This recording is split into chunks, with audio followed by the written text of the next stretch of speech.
Videos doing the rounds showing horror on the ground in the Middle East, including an attack on a music festival where Israeli rescuers say they found 260 people dead.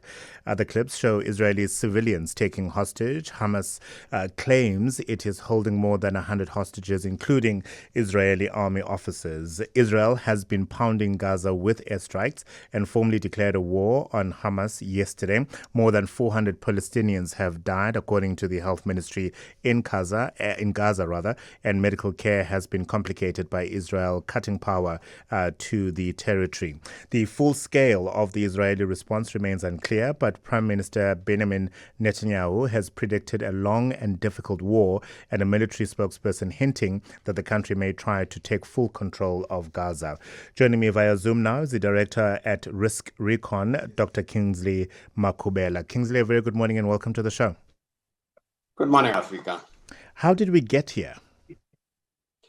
Well, it has been building up for many years. You know, the continual occupation, indiscriminate attack by Israelis on Palestinians. And what really broke the camel's neck was Gallant, the Minister of Defense, walking into Al-Aqsa Mosque with security forces. And I think that really angered a lot of people around the world. But the tension has been building. As long as there's no resolution of the conflict between the Palestinians and the Israelis, you are likely to continue to see this kind of behavior. This is the first time since 1973 where war has been declared by Israel, which means, as the Prime Minister suggests, this might be a long and difficult one. Well, Knesset has to vote for this, I think, today. I think a committee has been formed to agree in terms of the declaration of war.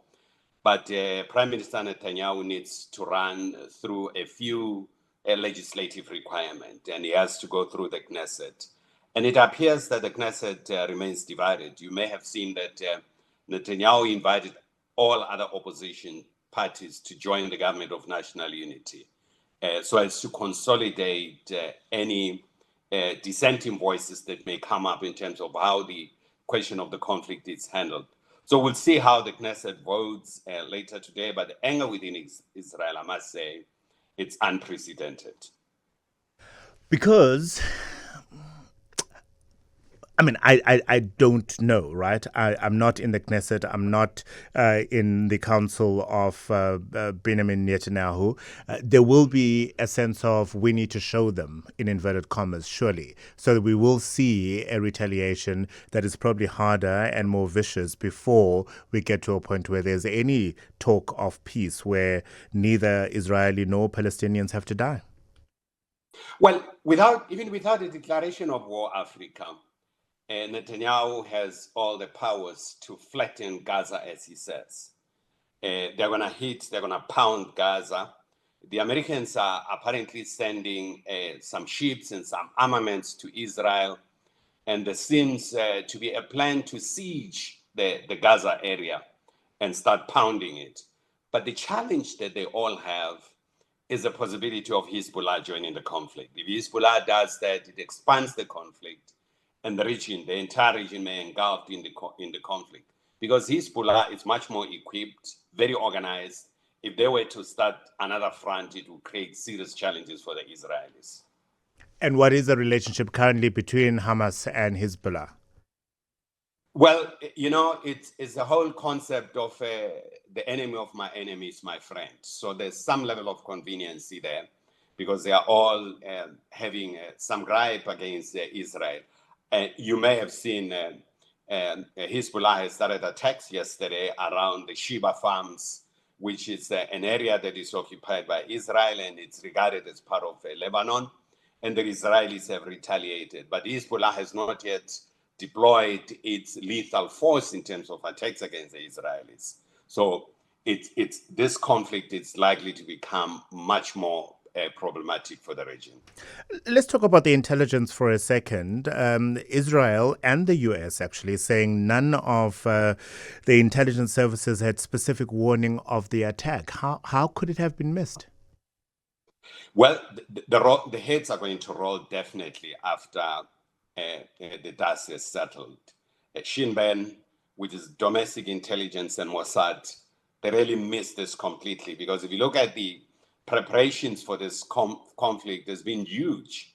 And the question is, how come the intelligence could not even get a hint of anything brewing and building? That's the question that is occupying everyone's mind.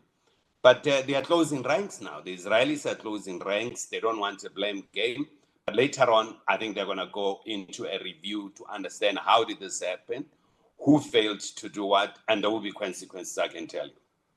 Let's finish off then by asking the question how the world responds. We've seen worldwide condemnation of the attacks and people calling for peace. South Africa offering its own mediation services if needed in order to restore peace in the region so that negotiations, I suppose, can continue. What do you make of the reaction from the world so far? You know, the Security Council met behind closed doors last night. They could not even agree on a statement. Now, a statement is a watered down part of the resolution of the Security Council. So there's no agreement. The Russians and the Chinese seems they want a much more comprehensive approach than the condemnation.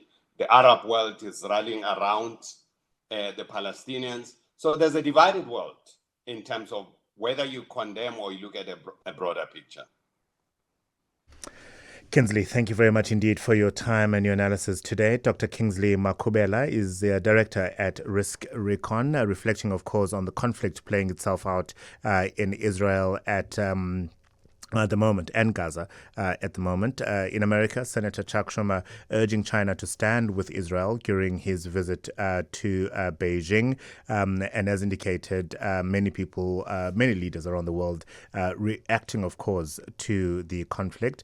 Israel is not in full control of its territory along the border with Gaza. That's according to the Israel Defense Forces spokesperson speaking to CNN not too long ago, saying we are still hunting down the last terrorists inside Israeli territory. Our troops are going door to door and house to house looking for, and in many cases, engaging with last terrorists inside Israel. That's Lieutenant Colonel Jonathan Contricus. He said there are still openings in the border, but they are being temporarily patched up and guarded, he said.